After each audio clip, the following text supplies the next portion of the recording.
Buen día, mi nombre es Yunuenicela Mandujano Salazar. Soy doctora en Ciencias Sociales y profesora investigadora en el Departamento de Ciencias Sociales de la Universidad Autónoma de Ciudad Juárez, al norte de México. Es un honor participar como ponente en el Congreso Panamericano de Sexualidad y Tabú, Mujer, Salud Sexual, Maternidad y Vejez, aprovechando la modalidad virtual diferida. Mi participación se enmarca en investigación de adultez con el tema No quiero hijos y no se me va a pasar. Visibilización de la tendencia child free. Quizá hayan escuchado la palabra child free o libre de hijas, hijos. Ser child free implica la renuncia personal y voluntaria a la maternidad o paternidad, una de las funciones biológico-sociales atribuibles a la gran mayoría de los individuos, misma que ha sido relacionada tradicionalmente con ritos de paso a la adultez, así como con roles deseables de la masculinidad y la feminidad hegemónicas. Particularmente hacia las mujeres, la exigencia social de la maternidad sigue dominando, aun cuando sus oportunidades y necesidades profesionales, laborales y de vida muchas veces se contraponen a la posibilidad o al deseo por tener hijos. La naturalización de la maternidad como un paso deseado de la mujer adulta y la madurez que supone tiene impactos negativos en la construcción identitaria tanto de las mujeres que son madres como de aquellas que no lo son, puesto que la maternidad no conlleva automáticamente madurez psicoemocional, económica ni social. Por el contrario, la perpetuación de los discursos que naturalizan la maternidad o el deseo de la maternidad en las mujeres adultas impone expectativas muchas veces inalcanzables y otras tantas simplemente indeseadas o inadecuadas para los talentos, circunstancias y metas de algunas mujeres, manteniéndolas socialmente en un estatus de inmadurez o insatisfacción permanentes. En esta oportunidad se presenta un análisis de las narrativas personales durante la pandemia por COVID-19 de 8 mujeres cisgénero mexicanas y 6 japonesas que han decidido por diversas razones no ser madres ni biológicamente ni a través de la adopción. A partir de la realización de entrevistas a profundidad, el objetivo fue dar voz y visibilizar trayectorias de vida alternativas de mujeres adultas que no incluyen a la maternidad como una meta de vida ni como un parámetro para definir su feminidad, aun cuando las sociedades a las que pertenecen presionan en ese sentido. Si bien esta ponencia presenta casos limitados, el propósito es contribuir a la socialización de las visiones y experiencias de las mujeres child free, así como ir nutriendo la discusión académica sobre trayectorias de adultez para mujeres que no incluyen la maternidad en sus proyectos de vida.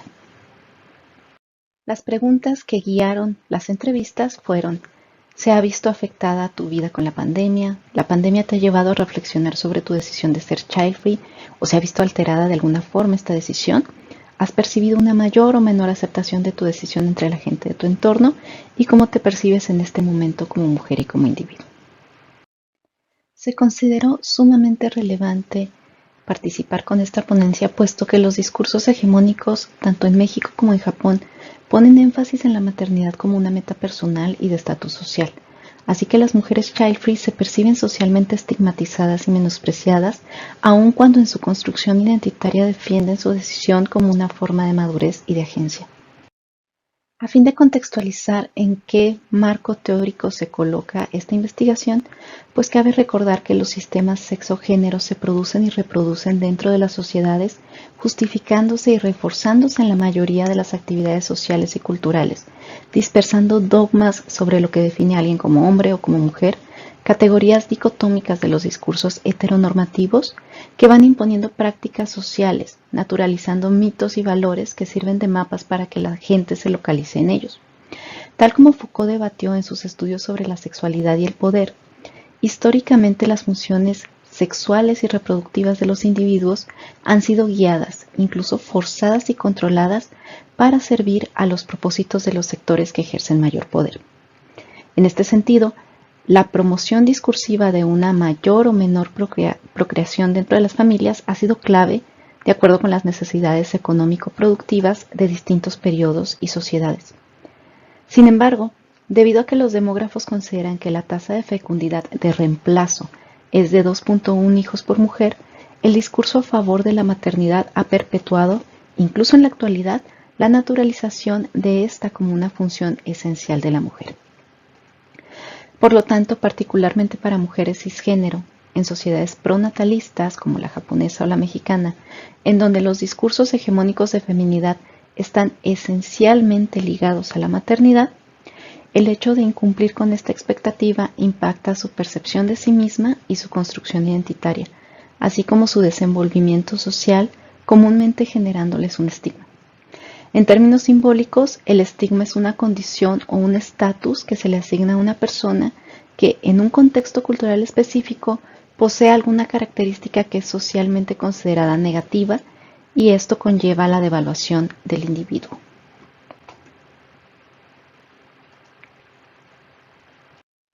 A pesar de todo esto, en las últimas décadas, conforme las sociedades han transitado a una etapa postindustrial y tienen mayor impacto los discursos feministas que luchan por que las mujeres decidan sobre su cuerpo y trayectorias de vida, se percibe un creciente número de mujeres que deciden no tener hijos, ni biológicos ni adoptados.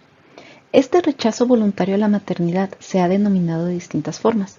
Entre las más comunes, childless by choice, que significa sin hijos por elección, voluntary childless, que sería voluntariamente sin hijos, NOMO, que es específicamente para las mujeres que deciden no ser madres, y child free, libre de hijos. En esta ponencia se prefirió el uso del último término, puesto que, aun cuando puede resultar algo engañosa la agencia que implica ante las distintas restricciones estructurales que desde luego enfrentan las personas, por lo menos es una palabra que no involucra que la persona carece de algo, además de que es el término preferido por las personas entrevistadas como forma de autoidentificación. La mayoría de la literatura académica al respecto ha surgido en idiomas distintos al español, debido a que han sido las sociedades angloparlantes, algunas otras europeas y algunas asiáticas, en donde el fenómeno ha sido notorio desde hace décadas.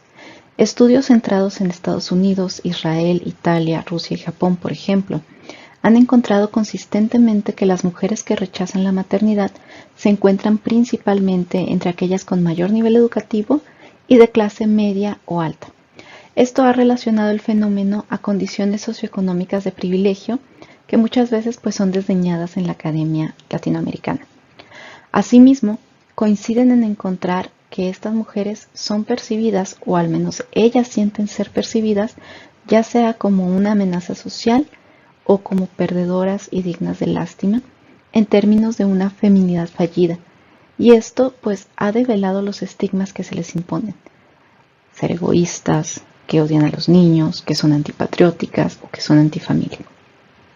En América Latina se encuentran algunos estudios, aunque no ha existido una producción constante ni se ha establecido realmente un diálogo continuo en la academia.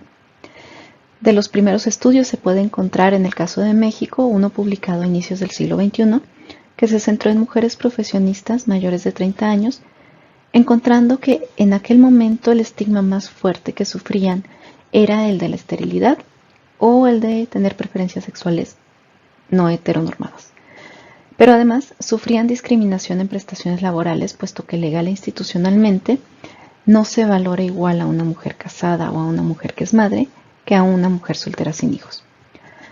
Otro estudio, también de inicios de los 2000, resaltó cómo las mujeres son ideologizadas desde todos los ámbitos para pensar que no convertirse en madre es algo antinatural e incluso dañino para la salud, utilizando discursos científicos que respaldan los discursos pronatalistas. Se dice que aquellas que no siguen su reloj biológico tienen más riesgo de tumores o de cierto tipo de cáncer, y esto es dictado comúnmente por los ginecólogos. Recientemente, un estudio enfocado en mujeres profesionistas chilenas con pareja heterosexual encontró que las informantes asumían su decisión como parte del reforzamiento de su libertad y de su autonomía en pareja. Sin embargo, seguían percibiendo la existencia de micromachismos en la convivencia doméstica y a nivel social. En el caso de México, un estudio reciente que también lideré yo, incluyó a varones y a mujeres child free, encontrando que estos estigmas y barreras discriminatorias institucionales que se percibían a inicios de siglo siguen existiendo aún 2 décadas después, y siguen siendo las mujeres quienes se ven, más que los varones, afectadas por rechazar esta idea de tener hijos.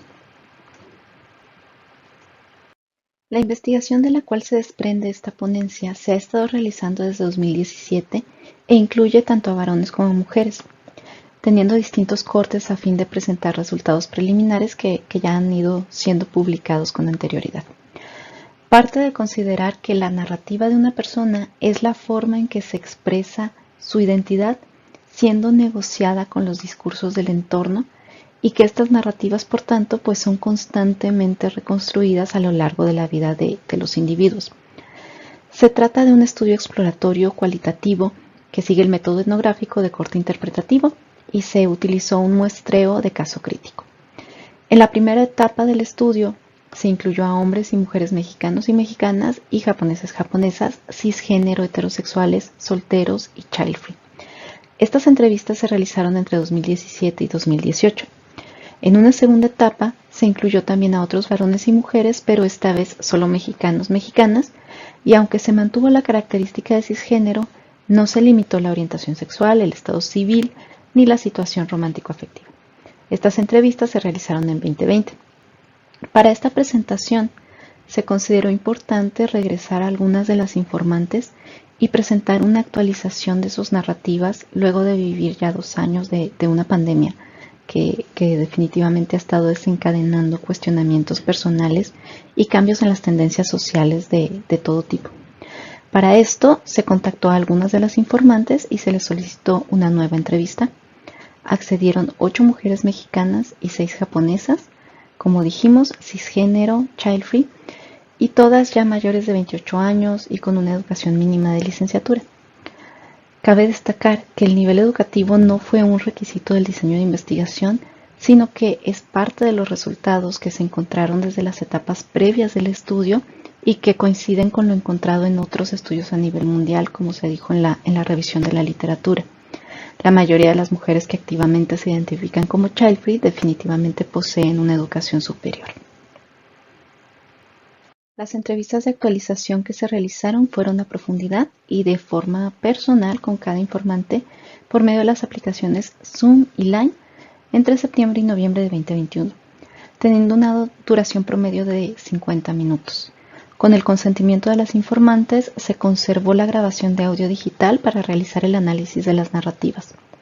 En el caso de las entrevistas con las informantes japonesas, se realizaron en japonés e inglés dependiendo de los deseos de las entrevistadas. Los extractos que voy a incluir aquí pues son traducciones realizadas por mí, tratando de respetar en lo posible el tono y estilo de las informantes. Debido a que todas habían participado con anterioridad en la investigación y ya habían compartido muchas de sus experiencias de niñez y juventud, así como las razones por las que decidieron ser child free, la entrevista de actualización giró en torno a las líneas reflexivas, a partir de las cuales se instó a las informantes a compartir en un estilo dialógico, pues cómo había cambiado su vida desde la última entrevista y si la pandemia había llevado a reflexionar sobre su decisión de ser child free y si esto ha significado que perciben una mayor o menor aceptación de su decisión entre la gente de su entorno. A fin de contextualizar las narrativas recabadas en estas nuevas entrevistas, se considera importante retomar los resultados principales de las etapas previas del estudio, que como se mencionó, pues ya han sido publicadas en diferentes artículos que aparecerán al final de esta presentación. De la primera etapa del estudio se incluyeron a 2 mexicanas y 6 japonesas. En aquel momento se encontró que el ser solteras y child free les implicaba dificultades para construir sus identidades femeninas de forma positiva, pues constantemente se enfrentaban a comentarios de familiares y personas conocidas, incluso en ambientes laborales, que las acusaban de ser egoístas e inmaduras por no querer asumir compromisos que implicaban sacrificios por otras personas en la forma de pareja e hijos. A pesar de ello, todas las informantes validaban su adultez a través de características más relacionadas con los modelos hegemónicos de masculinidad de ambas sociedades, como la independencia económica, la confianza en sí mismas y sus capacidades profesionales que eran comúnmente pues reconocidas en los ambientes que se movían. Esto les llevaba a tener que limitar su definición de feminidad a partir de características exteriores como la apariencia, actitudes o ciertos manerismos. De la segunda etapa del estudio se incluyeron a 6 mujeres mexicanas. De forma similar, se encontró que ellas percibían estigmas por su rechazo a la maternidad y enfrentaban discriminación en ámbitos laborales, de salud o incluso en sus relaciones interpersonales. A continuación, presentaré los extractos de las narrativas de las informantes considerando las categorías derivadas de las líneas de reflexión que ya se mencionaron con anterioridad. 14 informantes, solo 2, ambas mexicanas, tuvieron cambios laborales, ambos casos por decisión propia y considerados benéficos de acuerdo con sus propias percepciones. Una dejó el posgrado que estaba estudiando debido a que durante la pandemia le ofrecieron trabajo en una empresa y de hecho ahí conoció a su actual pareja. La segunda tenía experiencia en ventas y con la situación de pandemia comenzó un negocio por internet y ante el éxito decidió dedicarse solo a eso. En cuanto a cambios en situaciones romántico-afectivas, además del que acabo de mencionar, 3 otras informantes se involucraron en relaciones nuevas derivadas directamente de reflexiones durante la pandemia. El factor común en esas narrativas fue el hecho de sentir la necesidad de convivir con alguien durante el aislamiento.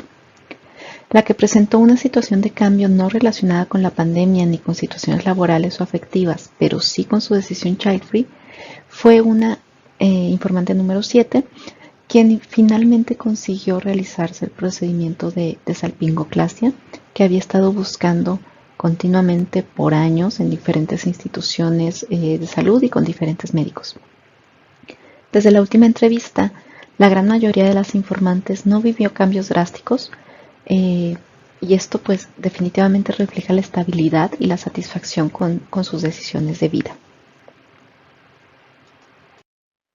La pandemia ha sido un fenómeno que definitivamente ha trastocado la vida de toda la humanidad y en medio de los largos periodos de confinamiento y de una amenaza constante hacia la salud y hacia la vida, pues definitivamente la mayoría de la gente nos hemos puesto a reflexionar y cuestionarnos sobre nuestra situación.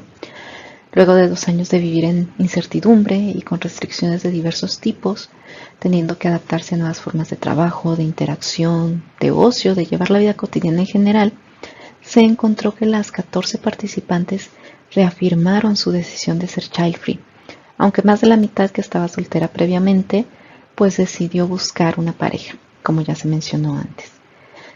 Todas las informantes dijeron haberse visto obligadas ante la situación de emergencia mundial a pensar sobre su vida hasta ese momento y sobre sus objetivos a futuro. Aunque la soledad y el miedo fueron nociones que definitivamente estuvieron presentes en sus narrativas al referirse a sus emociones en algún punto de estos meses de pandemia, también lo fue el alivio por no tener hijos. Los momentos de soledad los relacionaron a la dificultad de mantener sus relaciones adultas, pero no a una añoranza por tener otro tipo de vida o por tener una familia distinta, como lo muestran pues algunas reflexiones de las informantes. En este caso voy a citar a una de ellas. Siempre he encontrado difícil encontrar personas con quienes salir y pasar un buen rato porque casi todo el mundo tiene pareja o hijos y con la pandemia pues esto ha empeorado. Bueno, al primer año, este año ya hemos vuelto a salir, pero el 2020 fue terrible. Todos teníamos miedo de contagiarnos y pues todos en su casa encerrados. Sí extrañaba el contacto, el sentir estar entre gente en un bar o ir a comer a un restaurante lindo, viajar. No tienes idea cuánto extrañé viajar el primer año. Este es el tipo de soledad que sentí, pero no era con respecto a estar urgida por una pareja, mucho menos por querer hijos. Era el sentirme aislada y limitada de vivir el tipo de vida que me gusta y que llevaba pre-COVID. Cierro cita.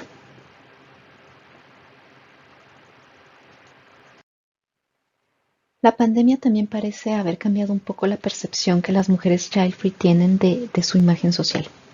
En el caso mexicano, varias informantes comentaron percibir cierta envidia por parte de sus conocidas con hijos. Una de ellas lo expresó de esta forma. Comienzo cita.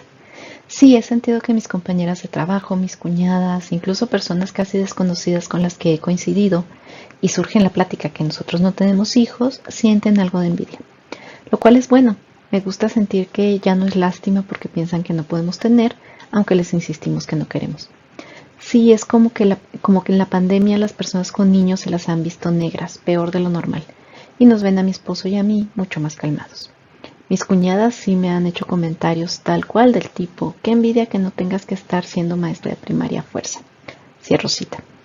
En el caso de las informantes japonesas, el cambio es más sutil y es un poco más contradictorio.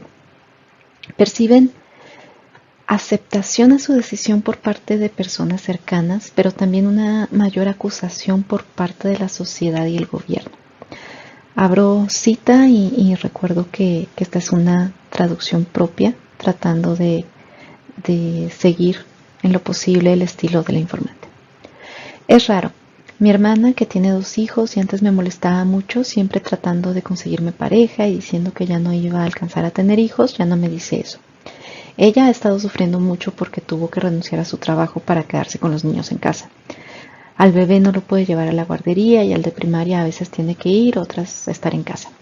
Creo que por eso una vez hasta me dijo que era bueno que no tuviera hijos porque ni el gobierno ni las empresas apoyan suficiente a las madres. Pero también con tanto enfermo y el cierre de fronteras, en la televisión, periódico, los políticos y la gente mayor parecen estar presionando más a los que no tenemos hijos para que hagamos algo, porque se ve la necesidad de más población japonesa. Cierro cita. En sus narrativas, las informantes mexicanas y japonesas coincidieron en reafirmar su identidad como mujeres child-free, aceptando los sentimientos esporádicos de soledad, miedo y también los nuevos deseos que surgieron de sus reflexiones de la pandemia. Aquí comienzo cita de una de estas informantes. No te voy a negar que sí he tenido mis momentos de depre durante la pandemia, sobre todo al inicio cuando sí cerró todo y veía noticias de miles de muertes en España e Italia y pensaba que eso pasaría en México. Extrañaba salir y ver gente, pero tenía miedo. Pensé mucho sobre mi vida y me di cuenta de que era privilegiada de tener casa, poder continuar con mi trabajo a distancia sin arriesgarme y no tener que cuidar niños. Pero al mismo tiempo sí me sentía sola y me cuestioné si quería seguir completamente por mi cuenta o no. No había tenido una relación en más de 3 años y me di cuenta que sí extrañaba tener novio, alguien con quien estar, incluso en casa encerrados. Así que sí, empecé a socializar por medio de redes y apps tratando de conocer a alguien. En cuanto me sentí segura, tuve algunas citas. Nadie me ha gustado para novio, pero sigo buscando. Eso sí, ya sé, que quiero de nuevo experimentar una relación. Cierro cita. Las narrativas de las informantes mantuvieron consistencia con sus principales perspectivas previas. Todas reafirmaron durante la pandemia su decisión de ser child-free por razones que tienen que ver tanto con los peligros percibidos hacia el planeta como las dificultades que esos niños tendrán que enfrentar en una sociedad en crisis. Asimismo, por cuestiones de satisfacción y metas propias. No obstante, reconocieron cuestionarse a sí mismas sobre su vida y sus decisiones hasta el momento que no habían tenido que enfrentar estos temores y estos sentimientos de soledad que experimentaron principalmente durante el primer año de pandemia. Y estas reflexiones pues llevaron a varias de ellas a replantearse su posicionamiento con respecto a su situación afectiva y decidir activamente buscar pareja. Asimismo, su percepción de la imagen social que tienen las mujeres child-free pareció ser menos radical. Todas han percibido una mayor empatía, al menos por parte de la gente cercana. Se podría argumentar que la pandemia ha exacerbado las exigencias hacia las madres y esto ha llevado a considerar menos descabellado que algunas mujeres deseen ser child-free. Esta etapa de la investigación sobre mujeres mexicanas y japonesas child-free ha permitido conocer algunas perspectivas que estas mujeres han tenido en medio de una crisis sanitaria mundial. No obstante, sigue siendo pues solamente una exploración al fenómeno con voces limitadas, debido a que la mayoría de los trabajos que se han hecho con respecto a la tendencia child-free, tanto en hombres como en mujeres, sigue siendo principalmente a través de casos de estudio o historias de vida, pues se esperaría que poco a poco vayan surgiendo investigaciones que sumen nuevas metodologías y que añadan al conocimiento y discusión de este fenómeno y poco a poco se vaya generando una perspectiva macro que ayude a construir un panorama más completo de las mujeres child-free en el mundo, particularmente en América Latina, en donde los estudios sobre este fenómeno son muy pocos y sin embargo se va presentando cada vez, se va viendo cada vez más esta tendencia entre mujeres jóvenes. Así que bueno, pues esta ha sido la discusión que se buscó presentar en esta ponencia, visibilizando algunas de las voces de mujeres child free. Agradezco mucho su atención y espero tener retroalimentación a través de correo electrónico o de redes académicas sociales. Muchísimas gracias.